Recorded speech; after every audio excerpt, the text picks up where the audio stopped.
aperfeiçoou há 2 anos na orientação dos trabalhos de conclusão, dividindo com o professor Sandro Henrique essa tarefa muito prazerosa.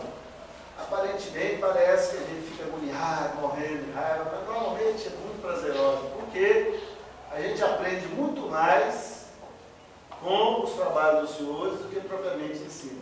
A gente ensina metodologia, estrutura, né? Mas o conteúdo, o esforço de vocês nos acrescenta muito. E esse momento aqui muito honroso, para mim, é muito mais do que 30 minutos. Na verdade, falta talvez uns 3 meses para começar os próximos grupos semestre que vem. A gente fica ansioso por isso. Né? Então, bacana, a Cláudia está ali, já é do próximo semestre, né? Minha vizinha lá de Cabo Verde. Enfim, então, gostaria de agradecer imensamente por ter aceitado o convite do grupo, né? O professor Joaquim, o professor Quilamara. Nós somos um visitante, né? Visitante. Beleza, bem-vindo, viu? Eu falo para todo mundo, ó, convida marido, esposo, namorado, não sei o quê, parente, ninguém convida ninguém. Quem te convidou, né? O Marcão, beleza, parabéns, Marco, pela coragem. Você fica com medo dos parentes vir e fica falando mal, porque gaguejou na hora. Gagueja nada, né? Então, além de falar isso, eu quero registrar que a cada ano, depois que a Quilamara e o professor Joaquim começaram a trabalhar numa reformulação dos nossos TCCs, lá em 2010 para 2011, nós fizemos aquele manual que você se comprava, soma, onde é que está esse manual, onde é que está a folha de rosto, não tem isso não. Aí pega esse trabalhinho com capa lá do quarto período e joga para mim. Aí vai arrumando e vira esse trabalhinho bacana aqui. Mas aquele manual realmente buscou sistematizar. E esses trabalhos nossos têm ficado bacanas. Tá? As comissões do MEC que vem começaram a perceber um ganho de qualidade. E esse ano nós vamos jogar um tempero. Aí eu gostaria de convidar todos vocês, né? Desculpe tomar mais um minuto do tempo de vocês, né? Mas nós vamos receber aqui na quarta-feira o histórico presidente do Conselho Regional de Administração em Goiás, Samuel Bernardes, que atualmente é presidente da Associação de Administradores do Estado e também representante goiano lá no Conselho Federal de Administração. Não sei se ele está ainda no exercício dessa função. Mas ele foi convidado para ser participante, ouvinte, né, de uma defesa na quarta-feira. Quem que é da quarta-feira? Ele? Vixe! Então, pessoal, olha lá, os 3 minutos estão aqui, os 3 minutos da quarta-feira. Mas, na verdade, o horário dele é mais apertado, ele não vai participar de todos. Então, nós vamos ver como é que encaixa. Mas eu gostaria de convidar a todos, mesmo quem já participou, para estar presente. Vai ser um momento de enriquecer ainda mais a história dos nossos TCCs aqui da Padrão. Né? A gente tem a coragem de convidar o presidente do CONAD, que é aquele evento de administração que todo ano tem no mês de setembro, né? Final de setembro. Eu participei do 4º CONAD, do 2º CONAD. Eu era diretor, eu era diretor de uma faculdade, de um campus da Universidade da Tocantins. Aí nós trouxemos um ônibus cheio de alunos, professores e tal. Participei da mesa. Mas era pequenininho o evento, mas já tinha umas palestras muito bacanas. Então esse é o cara que fez o CONAD ficar o que ficou. Né? Então ele vai estar nas nossas bancas, vai fazer perguntas. Se preparem. Né? Então, sem mais delongas, já delonguei demais, mas eu acho que é importante a gente registrar isso. A gente não teria convidado nem o Joãozinho da padaria, com todo respeito do Joãozinho, se a gente não soubesse o que a gente está fazendo aqui. E isso é para todo mundo. Nós estamos convidando na quarta-feira, porque por um acaso, né, os trabalhos da quarta-feira coincidiu com a agenda dele e pediram para a gente pegar trabalhos de peso, né, trabalhos trabalhos tivessem realmente consistência. A gente está tranquilo que os 3 assuntos são pertinentes. Um é vendas, o outro trabalha a questão da reversibilidade também na construção civil, que é um tema muito interessante. Mas vai apresentar amanhã. É amanhã? Não, é outro grupo, o mesmo assunto. E o outro assunto é sobre a inserção do bacharel administrador da patrão no mundo do trabalho. Nada melhor do que o presidente do CRA para ficar ouvindo isso, né? Agora não sei se o horário vai dar certo, mas aí já valorou ali. Tudo bem. Então, pessoal, sobre o título, desenvolvendo sustentabilidade através da logística reversa, né? O grupo Alexandre, Bruna, Marcos Vinícius, Raimundo, Ricardo e Rodrigo, sob a minha orientação e a presença da professora Keila Mário e do professor Joaquim. Vocês têm 20 minutos para fazer a apresentação de vocês. Em seguida, os membros da planta farão a arguição e, é claro, ao final, os convidados que queiram fazer pergunta, alguma curiosidade, contribuir, é bem-vindo, está aberto. Viu? Se eles ameaçaram aí, ó, não tem isso não, pode fazer. Esse negócio vão pegar lá fora, não cola aí não. Muito bem, boa sorte, obrigado.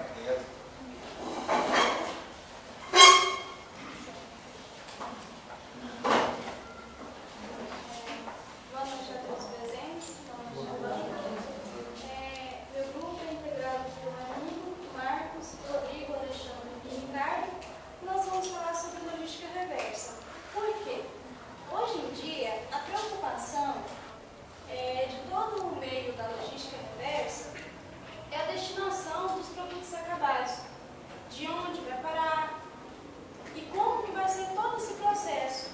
E dentro do desenvolvimento sustentável, ela é uma ferramenta muito importante. Ela faz um processo inverso de resgatar esses produtos, transformar eles e retornar todo por exemplo, os produtos que têm aquela forma de posso modificar e, se puder, é muito melhor tanto para o meio ambiente quanto para a empresa ou dentro do ramo seguido.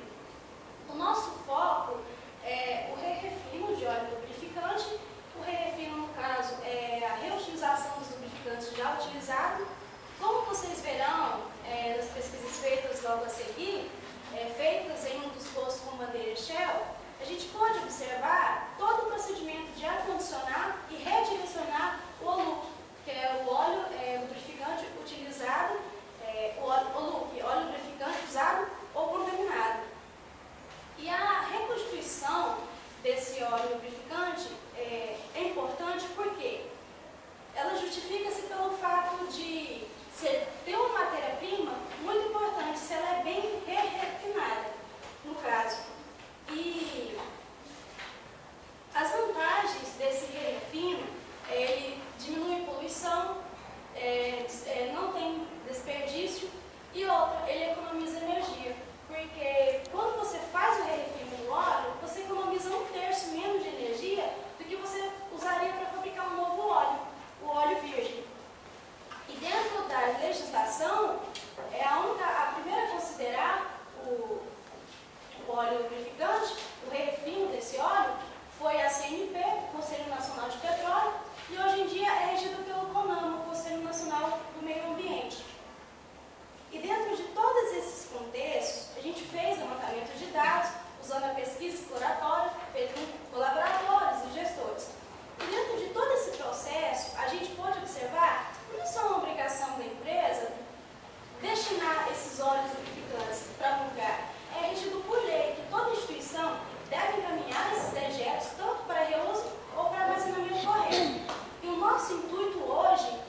Então, a problematização começa, a princípio, com a resolução do CONAMA, que uma colega citou antes, que é o Conselho Nacional do Meio Ambiente.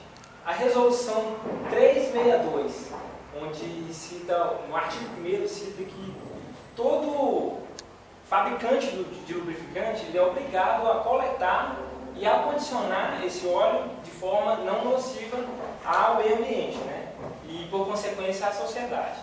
Então, diante disso, dados até do Sindirefim, que vocês vão ouvir falar mais para frente, ao longo do trabalho, fala que são produzidos 1 bilhão de óleos lubrificantes por ano no Brasil, sendo que apenas 30% desse óleo usado é acondicionado e coletado de forma adequada, não nociva à sociedade e ao meio ambiente.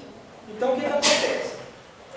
Sendo isso, esse é o problema. Como fazer essa prática funcionar, essa resolução funcionar na sua totalidade? Por que isso não acontece? Surgindo as seguintes hipóteses, como você pode ver. Então, de antemão, a falta de conscientização, né, das empresas, dos postos, que eles têm por obrigação direcionar esse lucro de forma correta. Eles revenderem isso para empresas que coletam, que são credenciadas a coletar esse óleo, para dar um destino adequado. Então, tem empresas que não fazem isso. Esse destino vai, às vezes, nas pesquisas que a gente fez, se destina em outras empresas, em outras funções, do tipo, até em empresas de tecelagem, usado em caldeiras, empregado em uso em serras elétricas, né? E também, empresas de tecelagem e em serras elétricas e em caldeiras, né? De empresas que mexem com outras coisas também. Então, a primeira seria isso. A fiscalização, né, limitada por parte dos órgãos normativos. Então, existe agências de fiscalização que visitam esses postos, que revendem para empresas credenciadas. Lógico, existem empresas que não revendem para esses coletores credenciados. Então, a fiscalização existe, mas é um pouco morosa e, devido ao contingente de postos, também oficinas e empresas que mexem com esse OLUC, né, às vezes a fiscalização não é tão frequente, não é tão veemente. A outra seria a disparidade do preço do OLUC, o óleo já usado, ou contaminado, e o óleo lubrificante novo, né? Então, segundo as nossas pesquisas, esse OLUC é revendido para empresas credenciadas a 35 centavos, enquanto que a fabricação de um óleo novo, esse óleo é vendido como novo, há aí de 14 a 20 reais, quem troca óleo aí deve saber, né? Tem várias marcas aí. Então, essa disparidade, às vezes, trazendo para o dicionário goianês, descrença um pouco essas empresas a revenderem para empresas credenciadas. Eles têm um lá que não é descredenciado, vai fazer um outro destino, chegam lá e compram isso, oferecem o dobro ou 70% a mais, entendeu? Então, isso seria também a outra hipótese. Aí, ao longo do trabalho, se confirmaria essas 3 hipóteses. Ou negaria todas as 3, ou uma ou só 2. Então, eu vou ver.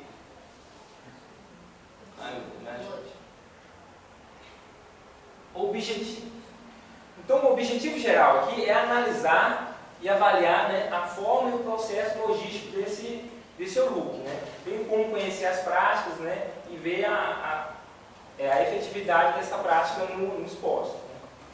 E, então, o específico que a gente pode ver, então, orientar quanto à importância do processo do refino, né, que é um mercado bem nervoso, um mercado bem abrangente, indicar métodos de como conscientizar os clientes da relevância, né, desse processo. Então, indicar esses métodos para eles estarem buscando empresas que trabalham com esse refino e buscam empresas credenciadas a refinar esse óleo.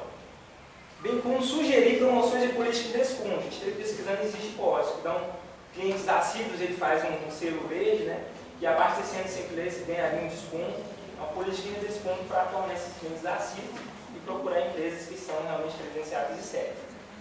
E a última, sugerir treinamento e mais interação de todos os colaboradores com o processo de refino. A gente pesquisando clientes com questionários, entrevistando clientes e colaboradores, tem alguns colaboradores que até chegou para a gente e falou, você acha importante a empresa ter esse processo de refino, os clientes, será que você acha que seus clientes dão importância? Tem uns que não souberam responder, tem uns que falou que não mudaria nada não, que seria tanto faz, né? Tem gente que ainda tem essa mentalidade. Então a gente ia sugerir esses 4 objetivos. A história da logística.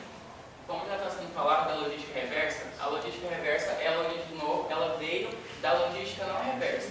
E essa logística teve origem nas grandes guerras. Esses líderes dessas guerras, eles eram responsáveis por fazer todo o planejamento e controle da logística para que os materiais como mantimento, arma e munição pudessem chegar a eles. E quando essa logística ela era feita de uma forma adequada, de uma forma bem planejada, eles acabavam tendo uma vantagem sobre aquele grupo que não tinha nenhuma logística, não tinha nenhum planejamento. Com o passar do tempo, essa logística, a logística reversa, a logística foi sofrendo uma evolução e se transformando na logística reversa. Devido às mudanças tecnológicas, ela foi ganhando mais espaço nas organizações. Para ocorrer essa evolução, foram utilizadas algumas ferramentas. O WMS, que é o Sistema de Automação e Gerenciamento de Depósito, ele proporciona o giro dos estoques. O ERP é o Sistema Integrado de Gestão Empresarial. Ele integra todos os grupos em um só sistema. E o TMS, que ele visa a melhoria da produtividade e da qualidade do processo de distribuição desses itens. Quando a gente fala de logística reversa, dessas ferramentas que trouxeram a evolução, a gente fala assim, meio que ligado à administração de materiais. O conceito de administração de materiais é a reunião de tarefas desempenhadas no meio de uma empresa, sendo centralizada ou não. A administração de materiais tem foco em manter um estoque sempre adequado e organizado para que aqueles itens que compõem aquele estoque não venham a faltar e não venham a ter em excesso. O objetivo dessa administração de materiais é abastecer todos os setores que precisam desses itens e fazer com que a empresa não tenha prejuízo por ter muito estoque ou por o estoque ser muito baixo. Boa noite a todos, boa noite, banco. Meu nome é Rodrigo. Vou falar aqui da logística reversa. A logística reversa, como o próprio nome já diz, é a reversibilidade desse produto que foi vendido. É o retorno desses produtos. Ele acontece com a venda de óleo lubrificante, acontece com pneus, acontece com cartuchos de impressoras, acontece com várias coisas. Só que tem um ponto que é importante, que também ocorre com os e-commerce, que são aqueles sites que vendem os produtos via internet. Então esses produtos, quando o cliente não gosta daquele produto, ele pode devolver, ele tem um prazo legal, até porque ele não viu o produto na frente dele antes de comprar. Então tem a lei do consumidor, ela resguarda o consumidor nesse aspecto. Então tem essa logística reversa desses produtos do e-commerce. Eu trouxe uma citação do Dias, que ele conceituou a logística reversa. A logística reversa é a área que trata genericamente do fluxo físico de produtos, embalagens ou materiais, desde o ponto de consumo até o local de origem. Os processos de logística reversa existem há tempos, entretanto não eram tratados e denominados como tal. Como exemplos de logística reversa, temos o retorno das garrafas vasilhame, a recolha, o recolhimento do mesmo, coleta de lixo e resíduos recicláveis.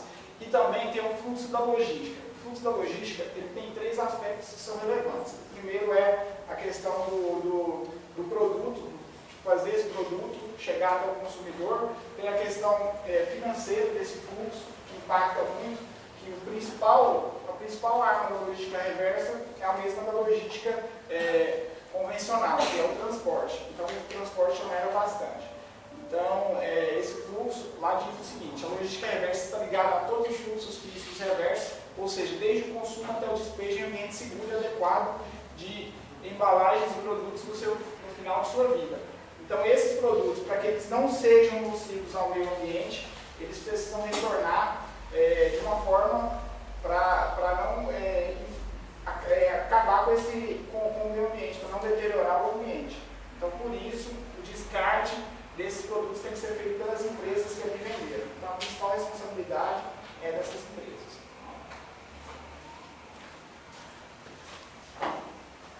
Boa noite. Gostaria de agradecer a presença de todas as 2 turmas 8. Meu nome é Alexandre, vou falar um pouco sobre logística reversa no Brasil. Utilizada para cuidar do produto após sua utilização, fazendo com que ele seja reutilizado e diminua os custos e impactos ambientais, responsável pelo planejamento, controle e também pelas informações que dão o controle ao retorno dos bens e também ao retorno dos canais que fazem a distribuição. Antigamente a logística reversa em Goiânia funcionava da seguinte forma: não tinha nenhuma legislação específica, as empresas visavam principalmente a lucratividade. Isso fazia com que muitos dejetos fossem descartados de forma inadequada.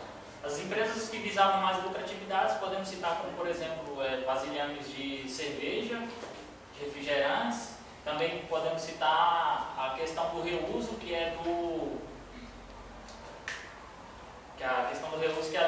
por exemplo, ferro velho, que reutilizam produtos que não servem mais para determinado veículo, mas que suprem a necessidade de veículos que estão circulando normalmente. Então, vendo a necessidade de controlar essa derrama de lixo não utilizado no meio ambiente, o CONAMA criou uma legislação que é a Lei 12.305, que regula, de certa forma, obriga as empresas a recolherem os produtos que não são mais utilizados. Algumas empresas são obrigadas a recolher, outras apenas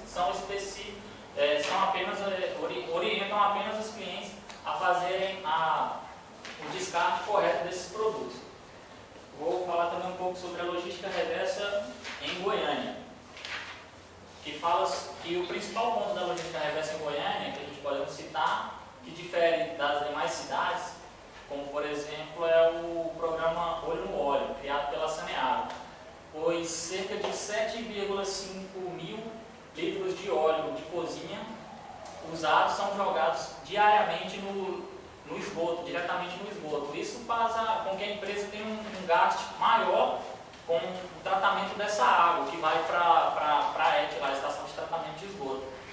O programa funciona da seguinte forma: a empresa dá um desconto para quem levar em uma garrafa PET rosqueável, dá um desconto na fatura de até 50 centavos para cada litro que é levado aos pontos de coleta.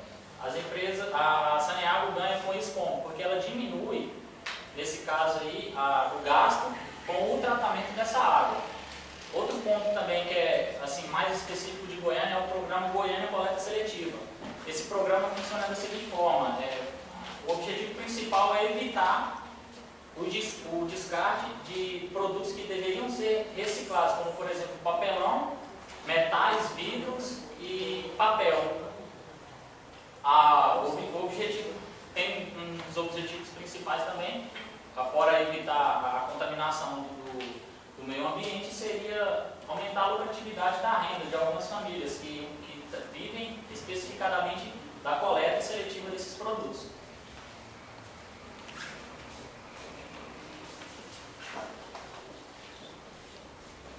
Falando de metodologia, as duas principais ferramentas que nós escolhemos utilizar para o nosso trabalho foi a pesquisa exploratória de campo e a pesquisa bibliográfica. Sendo que a primeira, a pesquisa exploratória, foi a principal ferramenta, foi a que nos deu realmente um embasamento, né, da onde a gente estava pesquisando, de que mercado que a gente estava entrando. Então, assim, ela permite, teoricamente falando, permite uma formalidade entre o pesquisador, o tema pesquisado, visto que esse ainda é um pouco conhecido, um pouco explorado. E realmente, quando a gente teve a ideia de fazer esse trabalho sobre o look, partiu de uma preocupação de usuários, de clientes. Conversando na sala, na época que a gente ainda estava escolhendo o tema, a gente estava confuso sobre alguns temas e a gente escolheu o look porque todo mundo troca óleo aqui, do grupo quase todo mundo tem carro, então assim, a gente tem essa preocupação de cliente mesmo. A pesquisa aplicada, como os meus colegas mencionaram anteriormente, foi na cadeia de postos da rede Shell, né? Existe uma rede de postos em Goiânia chamada Vila Rica, que é composta por 6 postos.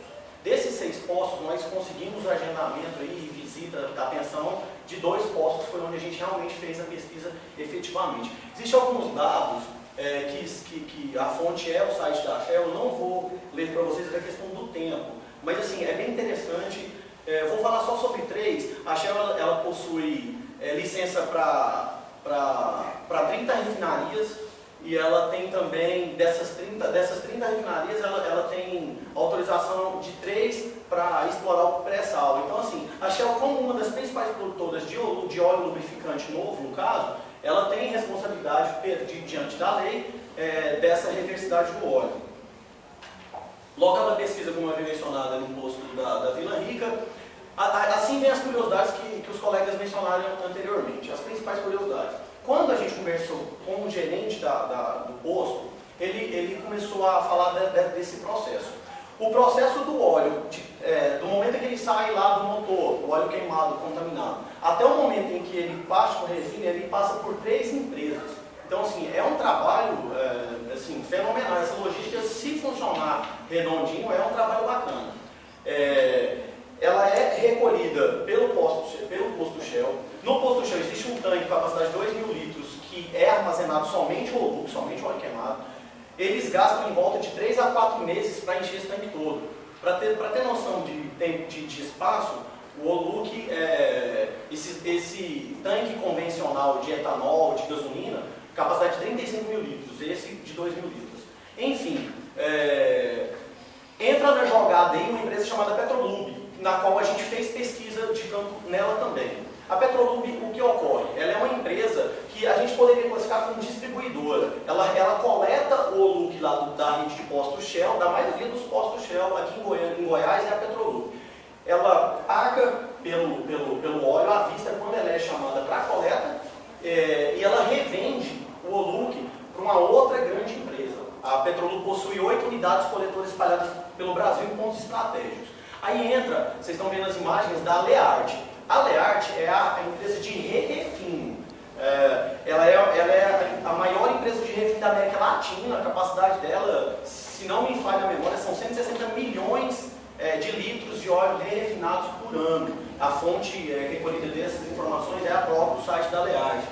Essa é uma foto da indústria, uma foto das máquinas. Aí, para vocês entenderem a questão dos preços, a disparidade, a principal disparidade. 1 litro de óleo, como o Raimundo tinha mencionado, ele varia de 14 a 21 reais, dependendo da marca. Porém, o óleo Oluc que a Petrolub paga para a Shell, a 35 centavos. Então a disparidade é muito grande. A Petrolub não nos informou quanto que ela revende para a Learte. Ela não passou esse valor. Mas aí é onde sai essa disparidade, igual a gente havia mencionado. É conhecido também que 30% no refino, 30% do Oluc é desperdiçado, 30% é perdido. Então 70% é refinado e volta como óleo base. Tá? Esses são dados das pesquisas que falam sobre a frequência de fiscalização, que realmente deixa a desejar. São muitos postos em Goiânia, então os fiscais do CONAMA e da ANP não conseguem fiscalizar em tempo real. Fala também da importância da sustentabilidade. Quando a gente fala dos colaboradores, alguns, até pela falta de informação, não conseguem dar uma opinião bacana sobre sustentabilidade. Às vezes nem sabem muito bem o que é o tema. Porém, os clientes todos, o resultado fala de 70% preocupa com o destino final desse óleo queimado. Né? A gente queria aqui, através das considerações finais, confirmar 2 hipóteses das 3 mencionadas. As 2 hipóteses que o grupo confirma é a terceira hipótese que fala da disparidade de preço, que realmente é complicado aí, 35 centavos para 21 reais, os atravessadores estão ganhando em cima disso. E a segunda hipótese que nós queremos confirmar também é em relação à fiscalização limitada. Porque se não tem fiscais em tempo hábil para checar se esse óleo realmente é vendido para redes credenciadas, isso pode levar, sim, a uma fraude, né? Esse mercado negro fica mais fácil de ser fraudulado. E a gente não confirma a hipótese da conscientização dos postos em revender o Oluc. Por quê? Nós não visitamos, essa questão foi levantada pelos gerentes, na pesquisa pelos gerentes dos postos, mas a gente não visitou nenhum posto que revende esse óleo para qualquer pessoa. Então, assim, não teria como confirmar algo que a gente realmente não vivenciou. Né?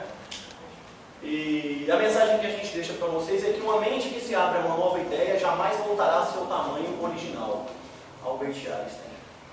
Obrigado a todos e boa noite.